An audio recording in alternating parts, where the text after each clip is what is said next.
नमस्कार, मैं हूं करमवीर और आप देख रहे हैं फॉलोअप। एक बड़ी बढ़िया कहावत है, तुम डाल डाल हम पात पात। अब यही कहावत बागी बलिया वाले परिवहन मंत्री दयाशंकर सिंह के तमाम क्रांतिकारी फैसलों पर पानी फेरते हुए हैकरों ने टिकट काटू मशीन यानी कि ईटीएम हैक कर चस्पा कर दी है।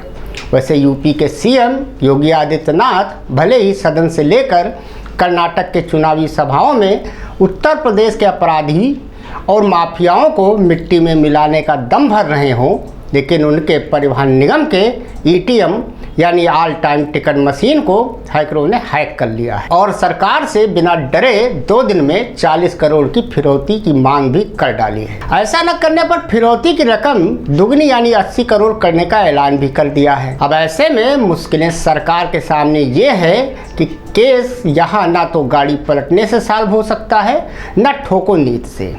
और आम आदमी के सामने मुश्किलें ये हैं कि रोज़मर्रा की ज़िंदगी में सफ़र के लिए मुफीद रोडवेज से सुगम और सस्ती यात्रा कैसे की जाए। कुछ मुश्किलें बस कंडक्टर के सामने भी हैं। आखिर सूबे की लल्लन टॉप खस्ता हाल सड़कों पर खड़े खड़े झूमते हुए आखिर कलम कागज पर टिकट बनाया कैसे जाए। वैसे इस पूरे कांड में गलती कहीं ना कहीं परिवहन निगम और नामित एजेंसी की ही दिखती है, जिसका फायदा हैकरों ने पूरे इत्मीनान से उठाया।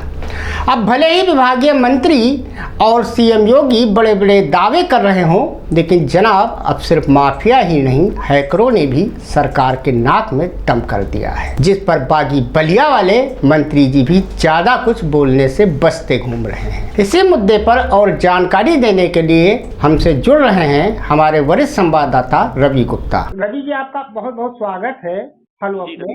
यूपी रोडवेज की ऑनलाइन टिकटिंग सेवा हैक हो चुकी है, इसमें किसकी चूक मानी जाए, इसके पीछे असली खेल क्या है? ये देखिए करमवीर जी, आपने बहुत सही मुद्दा उठाया है। जैसे कि बार बार सूबे के मुख्यमंत्री योगी आदित्यनाथ बार बार कहते रहे कि कोरोना काल में परिवहन निगम यानी यूपी रोडवेज की बस जो यह संकट का साथी रहा लोगों के लिए, और इसकी बसें लगातार बस पहिया चलता है तो यह फायदे में रहता है। लेकिन बीते 2 दिनों से यूपी रोडवेज की इलेक्ट्रॉनिक टिकटिंग मशीन यानी ईटीएम मशीनें ठप पड़ी हुई हैं।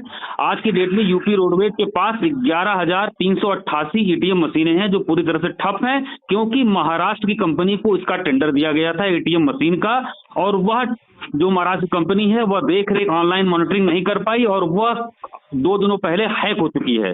किसी अननोन हैकर ने इसको हैक कर लिया है।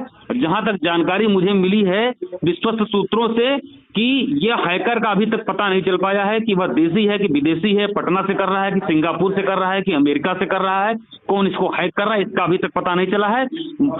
आनंद फानन में महाराष्ट्र की कंपनी ने महाराष्ट्र में मुंबई में उस कंपनी के खिलाफ मुकदमा दर्ज करा दिया है, जबकि परिवहन निगम ने कल देर रात गोमती नगर साइबर थाने में इसकी एफआईआर दर्ज कराकर अपनी ईटी3 कर ली है।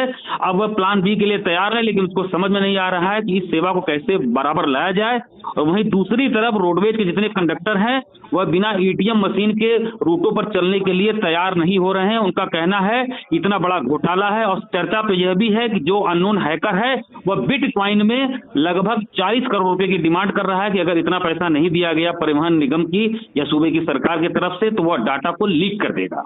यह कहीं न कहीं प्रधानमंत्री नरेंद्र मोदी के डिजिटल इंडिया पर भी करारा चोट है, और सूबे के मुख्यमंत्री से लेकर विभाग के परिवहन मंत्री से निगम प्रबंधन मुख्यालय को इस बात पर गौर करना होगा कि इतनी बड़ी सेवा जो लाखों यात्रियों, देशी अंतर्देशीय यात्रियों को रोज सेवाएं देती है, किस तरीके से उन्हें चूक हुआ। जब एक छोटा सा टेंडर देना होता है, तमाम चेक एंड बैलेंस होते हैं, तो इतना बड़ा टेंडर कैसे कंपनी को दे दिया गया।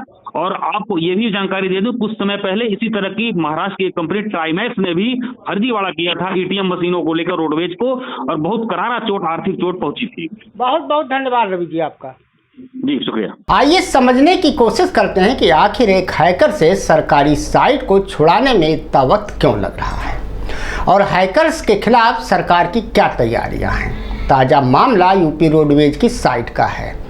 यूपी रोडवेज की साइट पिछले 2 दिनों से हैकर्स के कब्जे में है और इसे रिस्टोर करने में अभी भी तकरीबन 1 हफ्ता का वक्त लग सकता है। हैकर ने विभाग से 40,000 बिटकॉइन यानी 40 करोड़ रुपए की रंगदारी मांगी है। 2 दिन में पैसा न मिलने पर यह रकम दुगनी करने की बात कही है। यानी कि रोडवेज के लगभग 3 दिन की कमाई का मोटा हिस्सा इस साइबर अटैक से ई टिकटिंग की व्यवस्था पूरी तरह ध्वस्त हो गई है। बुधवार देर रात थक हार कर निगम के जीएम IT यजुवेंद्र सिंह ने तहरीर देकर साइबर क्राइम थाने में इस मामले की रिपोर्ट भी दर्ज करा दी है। साइबर टीम ने भले ही इस मामले की जांच शुरू कर दी है, लेकिन उसे भी पता है कि इस मामले में हाल फिलहाल होना हवाना कुछ खास है नहीं। अब इस मुसीबत की सारी बारिश उस आम आदमी पर पड़ रही है जो सरकारी बसों से सफर तय करता है। दरअसल अभी कुछ दिन पहले ही यूपी सरकार ने आदतन परिवहन निगम की ऑनलाइन टिकटिंग सिस्टम की जिम्मेदारी मुंबई की ओरियन प्रो कंपनी को दिया था। ओरियन प्रो के डेटा सेंटर को मंगलवार को साइबर हैकरों ने हैक कर लिया, जिससे पूरा सर्वर का डेटा हैक हो गया। इस साइबर अटैक के साथ ही सर्वर पर एक मैसेज फ्लैश कराया गया, जिसमें लिखा गया कि अगर डाटा रिलीज कराना है तो 40 करोड़ रुपए 2 दिन के अंदर देने होंगे। वहीं अगर देरी की गई तो यह रकम दुगनी देनी होगी। साइबर क्राइम थाने में IT एक्ट में ऑनलाइन डेटा को नुकसान पहुंचाने, डेटा हैक करने, सर्वर पर आपत्तिजनक सामग्री और जानकारी भेजने, रंगदारी मांगने और सरकारी काम में बाधा डालने का मुकदमा दर्ज किया गया है। साइबर एक्सपर्ट की शुरुआती जांच में सामने आया है कि यह अटैक रैनसमवेयर है। ऐसे अटैक में फिरौती मांगने वाले सॉफ्टवेयर का इस्तेमाल किया जाता है, जिससे सर्वर की फाइलों को इनक्रिप्ट कर दिया जाता है। आपकी जानकारी के लिए बता दें कि मेसर्स ओरियन प्रो को इसी सप्ताह 21 अप्रैल को रोडवेज की साइट की मेंटेनेंस का काम दिया गया है और महज 1 हफ्ते के अंदर ही साइबर अटैक हो गया, जिसके बाद ऑनलाइन टिकटिंग सेवा और इलेक्ट्रॉनिक टिकट मशीन की सेवाएं बंद हो गई हैं। इस हैकिंग से यूपी रोडवेज को हर दिन 2 से 3 करोड़ रुपए के नुकसान हो रहा है। हालांकि यूपी सरकार ने मामले से अपना पिंड छुड़ाने और सारा ठीकरा कंपनी पर फोड़ते हुए मेसर्स ओरियन प्रो को नोटिस जारी कर दिया है। ओरियन प्रो नई दिल्ली की एक कंपनी है जिसका मुख्यालय मुंबई में है।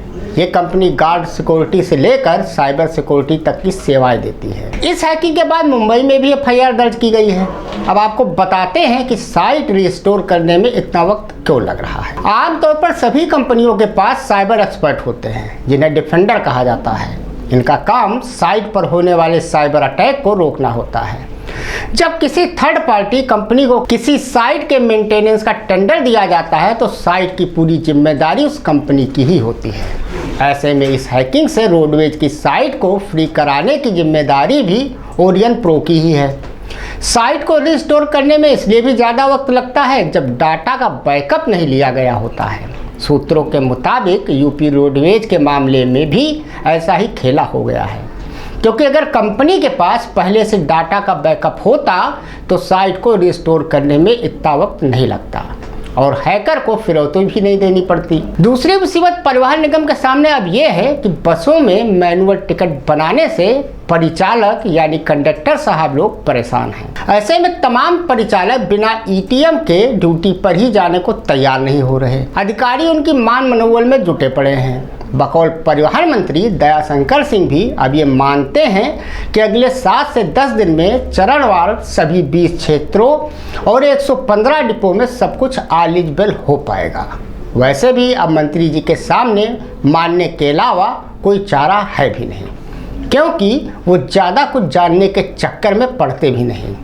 वैसे इस आपदा से भले ही बस यात्रियों को दिक्कतें हो रही हों, लेकिन मोदी जी के एक रामबाण मंत्र आपदा में अवसर वाले फार्मूले पर चलते हुए विभाग रोडवेज को होने वाले घाटे की पूरी भरपाई सेवा प्रदाता कंपनी से करने का बिल्कुल फूंक चुकी है। मतलब कि चिट भी अपनी पट भी अपनी। दरअसल 11,388 इलेक्ट्रॉनिक टिकटिंग मशीनें इस साइबर अटैक के चलते बंद हैं, जिसकी वजह से पुराने दौर की तरह टिकट मैनुअल बन रहे हैं। एक आंकड़े के मुताबिक 15 से 20 लाख यात्री रोजाना रोडवेज बसों से सफर करते हैं, जिसमें लगभग 15 करोड़ की प्रतिदिन रोडवेज को टिकटों से आमदनी होती है।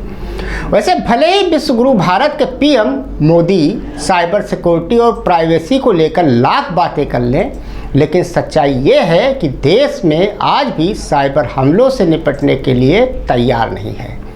वजह भारत में आज भी साइबर अटैक को लेकर कोई सख्त कानून नहीं है। इस महीने की शुरुआत में ही भारत सरकार ने 12,000 ऐसी वेबसाइट की लिस्ट जारी की थी जो कि हैकर्स के निशाने पर थे। पिछले साल भारत सरकार की 50 वेबसाइट को हैकर्स ने शिकार बनाया था। ये आंकड़े केंद्र सरकार की वेबसाइट के हैं। अगर आपको हमारे कार्यक्रम अच्छे लगते हैं तो कृपया इसे लाइक, शेयर और सब्सक्राइब जरूर करें। धन्यवाद।